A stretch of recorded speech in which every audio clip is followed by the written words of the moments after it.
今日準備好讀書未啊？我哋一齊嚟讀書咯，好唔好啊？咁我哋睇下讀咩書先。你想讀咩書啊 ，BB？ 不如就小兔比利啦，我哋讀好唔好啊？你最中意㗎。好啦，小兔比利捉摸書嚟喎 ，BB 本係。小兔比利喺一個犬長尾叢中揾到幾多隻滑滑亮亮嘅甲蟲咧？甲蟲係依啲喎 ，BB 藍色嘅喎，佢上面係我哋摸下先。小兔比利咧就喺度望住啲甲蟲。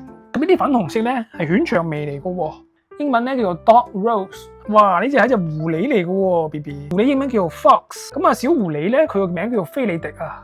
咁喺森林裏邊咧就揾到一隻可愛嘅小鳥。呢隻小鳥嘅名咧叫做皇后地鷹，英文叫做 yellow throat， 係咪？咁我哋唔好話佢啲唔注目好唔好啊？咁啊，狐狸就喺度呢隻雀仔喺度問好啦。咁啊，貝斯係一隻毛茸茸嘅獾嚟嘅喎，用你嘅手指咧喺佢面上邊勾下痕咧，我哋咧咁啊上邊有好靚啦，啲花開到係咪？啊，呢啲咩嚟㗎 ，BB？ 呢啲巢鼠嚟嘅喎，英文叫 harvest mouse。佢哋想食啲麥穗喎，麥穗英文叫 wheat， 係咪？